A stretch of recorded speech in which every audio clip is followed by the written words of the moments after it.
Olá, turma! Eu fiz esse vídeo para discutir com vocês o conceito de eurocentrismo.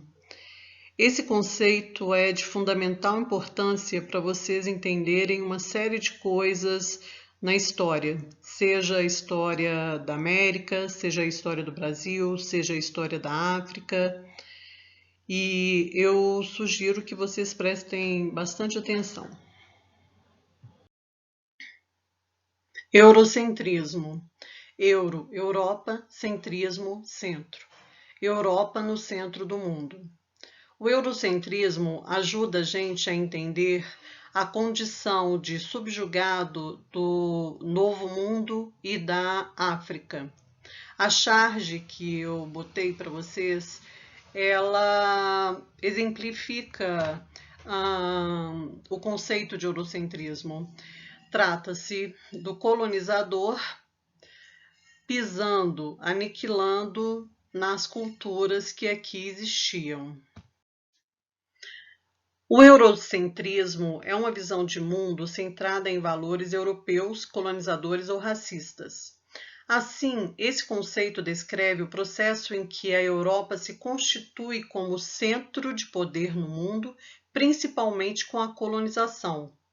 Contudo, mesmo após o fim do período colonial, e aqui eu quero chamar a atenção para as independências das colônias europeias, muitos aspectos sociais continuam eurocêntricos. Sobre esse processo de colonização, a gente vai estudar nos próximos capítulos. O eurocentrismo na história. Os importantes marcos do início do eurocentrismo são a colonização, a construção das Américas e o capitalismo moderno.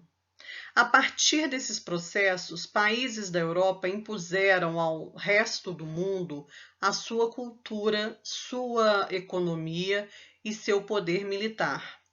Com isso, a própria história passa a ser contada a partir de uma visão eurocêntrica. Por exemplo, é comum ouvirmos que descobriram o continente americano. Inclusive, o nome América advém do Américo Vespúcio, um explorador italiano que supostamente teria chegado primeiro ao continente.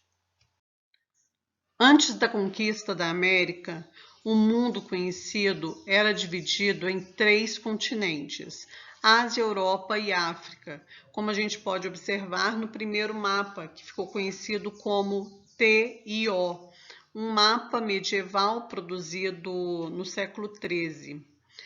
Já a América, ela se apresenta, né, no mapa mundi a partir do começo do século XVI.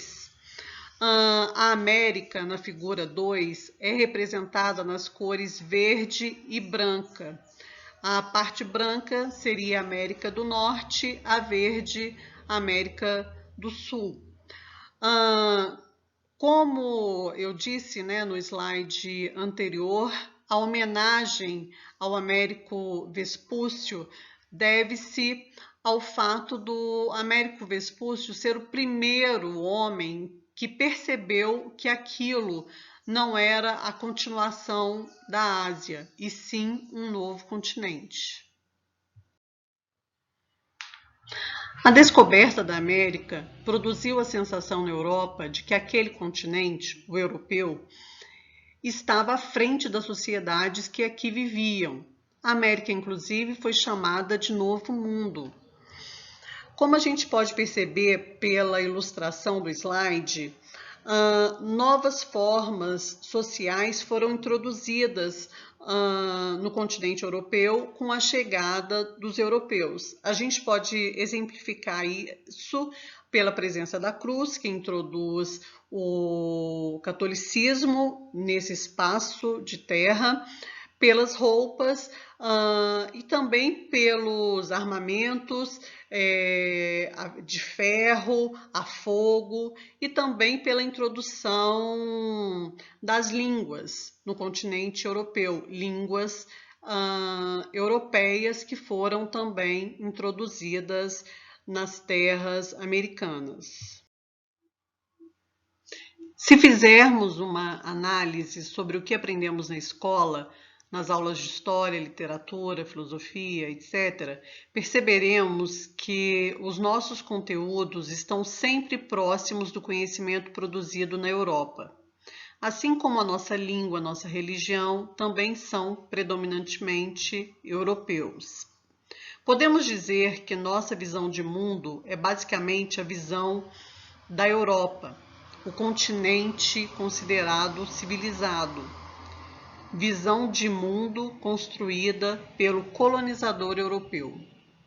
Isso hoje é criticado e existem outros conceitos que visam combater o eurocentrismo, mas a gente vai conversar sobre isso mais à frente. Eurocentrismo e a África. A África é um vasto continente que abriga diversas etnias e sociedades. O Brasil, que é o país que possui o maior número de pessoas negras fora do continente africano, foi formado com a contribuição dessas culturas. Entretanto, basta conferir os conteúdos escolares no Brasil para percebermos que a história que aprendemos é majoritariamente europeia e pouco africana. Essa conformação do currículo mostra como o centro de poder continua sendo a Europa. Por essa razão, surgiram legislações como a Lei 10.639, publicada no ano de 2013, que buscam corrigir esse problema nas escolas. Nessa lei, torna-se obrigatório o ensino da história e cultura afro-brasileira e africana nas instituições escolares. Embora seja uma obrigatoriedade, ainda existem muitas escolas e muitos professores que excluem a África do seu cotidiano de sala de aula. Até bem pouco tempo, a África, quando observada pelos europeus, era quase sempre retratada com algum grau de preconceito. Como exemplo, podemos citar as Aventuras de Tintim, uma série de histórias em quadrinhos criada pelo autor belga Hergé em 1929. Tintim é um jornalista iniciante aventureiro que viajava o mundo junto com seu cachorro Milou. Análises recentes sobre essa série de quadrinhos revelam que tratava-se de uma visão preconceituosa e colonialista acerca das paisagens e personagens de países bem diferentes da Bélgica de Hergé. Isso fica claro quando a gente observa a ilustração do slide.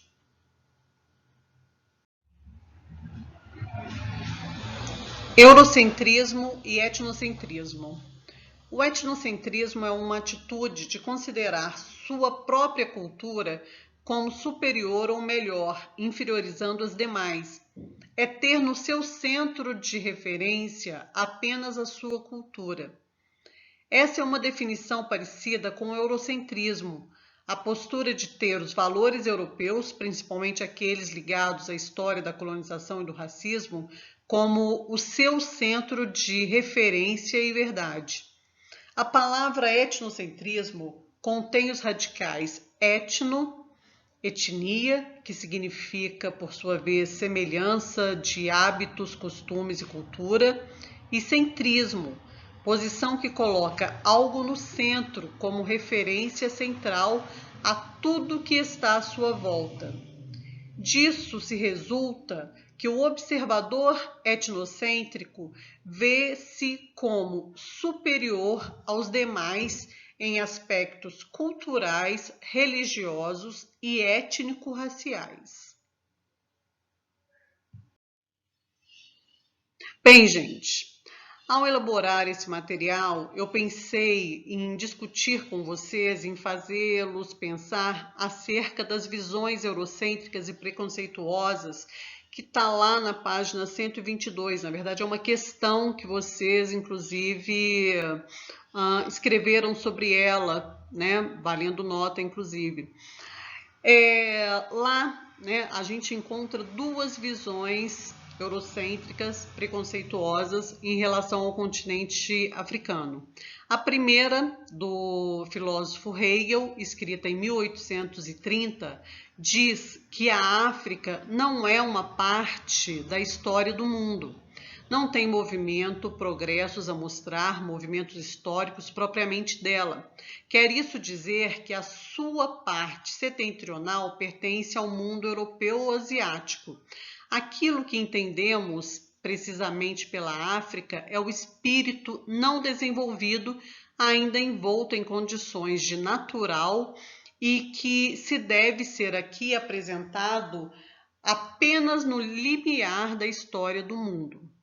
Mais de 100 anos depois, em 1957, essa interpretação parecia intocável. É o que a gente pode ver lendo a posição do historiador francês Pierre Gachot. Diz Gachot: esses povos da África nada deram à humanidade e deve ter havido qualquer coisa neles que o impediu. Nada produziram, nem Euclides, nem Aristóteles, nem Galileu, nem Lavoisier, nem Pasteur. As suas epopeias não foram cantadas por nenhum Homero. Então, gente, o que a gente pode concluir é que a visão preconceituosa que muitas vezes ainda assola as nossas mentes e os ambientes aonde a gente ocupa, até mesmo a escola, é derivada dessa visão preconceituosa que a gente foi educado desde o processo de construção da América, do Novo Mundo. Trata-se de uma visão eurocêntrica, voltada, né, como está lá no início dessa apresentação, na Europa como centro da civilização humana. Esse termo civilização é um termo também preconceituoso, assim como os processos civilizatórios ou evolução, são termos que a gente poderia, inclusive, abolir do nosso vocabulário.